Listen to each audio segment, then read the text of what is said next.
प्रभु यीशु मसीह के पवित्र नाम में आप सबों को मेरा नमस्कार। मैं सजी भिलाई वाला।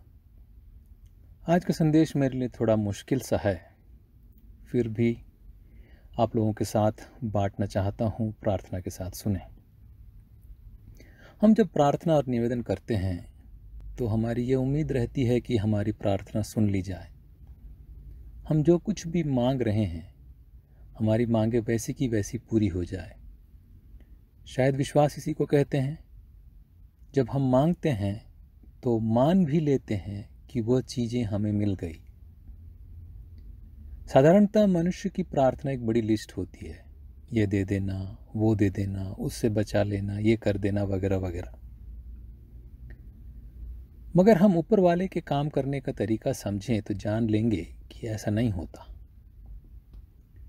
परमेश्वर का काम करने का तरीका थोड़ा अलग है। फिलिपियों की पत्री 4 अध्याय 6 आयत में यो लिखा है, किसी भी बात की चिंता मत करो, परंतु हर एक बात में तुम्हारे निवेदन और प्रार्थना विनती के द्वारा धन्यवाद के साथ परमेश्वर के सन्मुख उपस्थित किए जाएं। हम लोग इसी आयत पर जोर देते हैं और सीखते सिखाते हैं। धन्यवाद के साथ प्रार्थना विनती करो, सब मिल जाएगा, सब कुछ हो जाएगा। परमेश्वर अपने अनुग्रह के दरवाजे हमारे लिए खोल कर रख देगा, सब ठीक हो जाएगा। गौर करें, जरा ध्यान दें अगली आयत पर, यानी 7वीं आयत। यूं लिखा है, तब परमेश्वर की शांति जो समझ से बिल्कुल परे है तुम्हारे हृदय और विचारों को मसीह यीशु में सुरक्षित रखेगी। जब हम अपने प्रार्थना निवेदन उसके सामने रखते हैं, तब परमेश्वर हमारी प्रार्थना की लिस्ट पूरी पूरी उतार कर नहीं देता है। यहां लिखा है, वह अपनी शांति को हमारे हृदय में देता है ताकि हम मुसीबत में, बीमारी में, गम में विचलित ना हो, बल्कि शांत चित्त रहें।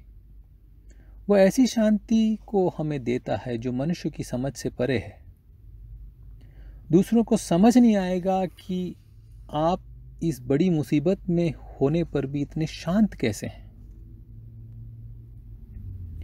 संत पौलुस यीशु मसीह के 12 चेलों में से एक नहीं थे। मसीह यीशु के स्वर्गारोहण के बाद ही पौलुस ने मसीहत को अपनाया था, या यूं कहें मसीह को अपनाया था। उनकी लेखनी से पता चलता है कि उन्हें कुछ बीमारी थी जिससे वो बहुत परेशान थे, दर्द में थे। कुरिन्थियों की दूसरी पत्री 12 अध्याय 8 और 9 आयत में हम पढ़ते हैं, इस विषय में मैंने प्रभु से 3 बार विनती की कि मुझसे यह दूर हो जाए, और उसने मुझसे कहा, मेरा अनुग्रह तेरे लिए बहुत है। एक बार फिर गौर करें, कोई अगर बीमार है और चंगाई चाहता है तो उसे क्या मिलना चाहिए? चंगाई मिलनी चाहिए। यहां पौलुस को क्या मिलता है? परमेश्वर का अनुग्रह, उसकी कृपा। उसकी कृपा काफी है उस दर्द को झेलने के लिए। उसकी कृपा बहुत है मुसीबत के इस वक्त को पार करने के लिए। चंगाई से बड़ी है दर्द को सहने की ताकत। मैं नहीं कहता कि खुदा चंगा नहीं करेगा। मैं नहीं कहता कि आपकी बीमारी ठीक नहीं होगी। मेरा कहना है कि कभी कभी वह हमें सहने की शक्ति और सामर्थ्य देकर छोड़ देता है।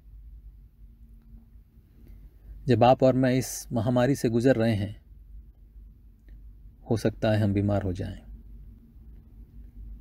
हो सकता है हमारे प्रियजन इसकी चपेट में आ जाएं। लेकिन याद रखें परमेश्वर के लोगों,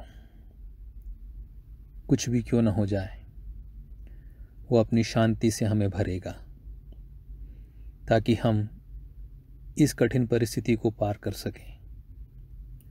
वो अपनी कृपा से हमें भर देगा ताकि इस दौर को हम झेल सकें। आमीन। प्रभु हम सबको आशीष दे।